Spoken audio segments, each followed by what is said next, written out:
অভিনন্দন জানিয়েছেন। কালকের ব্রিগেড বড় ব্রিগেড, ভালো ব্রিগেড হবে বলেছেন। ব্রিগেডের আগে বুদ্ধদেব ভট্টাচার্যের বার্তা নিয়ে এলেন মীনাক্ষীরা।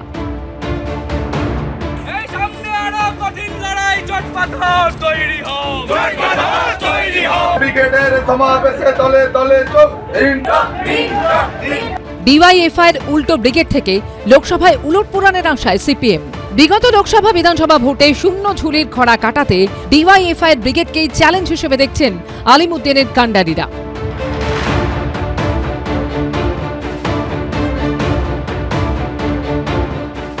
ইনসাফ চেয়ে 2200 কিলোমিটার পথ পাড়ি দিয়েছেন সিপিএম এর যুব সংগঠনের নেতা নেত্রী কর্মী সমর্থকরা।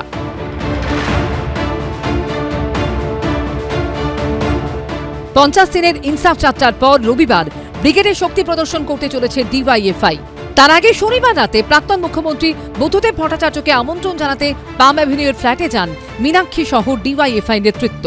কালকের ব্রিগেড বড় হবে, সফল হবে, এই দুটি কথা কিন্তু প্রাক্তন মুখ্যমন্ত্রী বুদ্ধদেব ভট্টাচার্য মীনাক্ষী মুখার্জি সহ ডিওয়াইএফআই যারা এসেছিলেন তাদেরকে বলেন। এবং বাইরেও আমরা যে চিত্র দেখলাম, একেবারে ফ্ল্যাটের বাইরে বেরিয়ে এসেছিলেন মীরা ভট্টাচার্য, কাঁধে হাত রেখেছিলেন তিনি মীনাক্ষী দেবের এবং তিনিও কার্যত আশীর্বাদ করেন। বুদ্ধবাবু একলা তো বুদ্ধদেব বাবু না, বুদ্ধবাবু হলেন পার্টি, সিপিআইএম কমিউনিস্ট পার্টি, তার একজন সদস্য হিসাবে সব সদস্যের সঙ্গে মিলিয়ে জড়িয়ে তার অস্তিত্ব বার্তা তো নিশ্চয়ই দিয়েছে।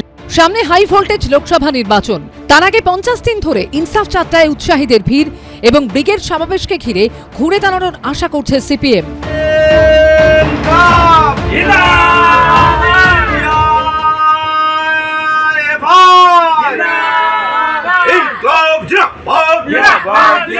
ব্রিগেডও তার ছন্দ খুঁজে পাবে। মাঝখানে যে ছন্দ পতন হয়েছে রাজ্যের রাজনীতিতে, সংস্কৃতিতে, শিক্ষায়, সাহিত্যে, শিল্পে, প্রশাসনে, সেই ছন্দ পতনকে রোধ করার জন্য যুবরা শপথ নেবে এবং জনগণ তাতে সাথ দেবে। সেনাবাহিনীর অনুমতি মেলেনি, তাই সম্ভবত ব্রিগেডের ইতিহাসে এই প্রথম ভিক্টোরিয়ার দিকে মুখ করে তৈরি হয়েছে মূল মঞ্চ।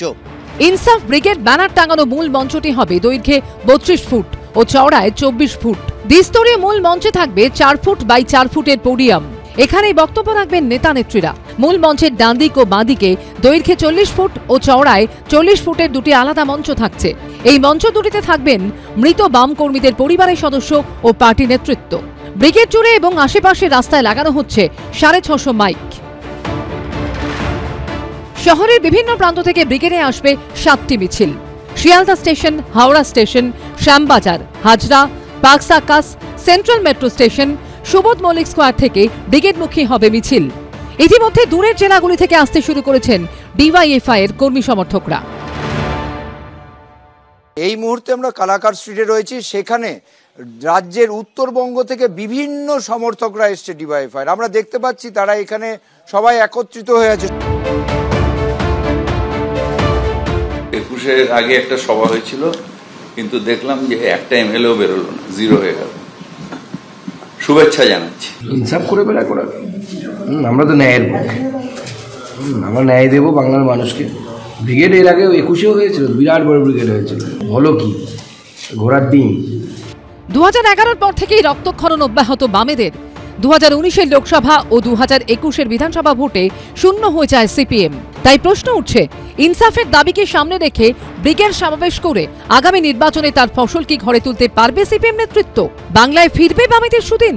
উজ্জ্বল মুখোপাধ্যায়, অনির্বাণ বিশ্বাস ও শুভেন্দু ভট্টাচার্যের রিপোর্ট, এবিপি আনন্দ।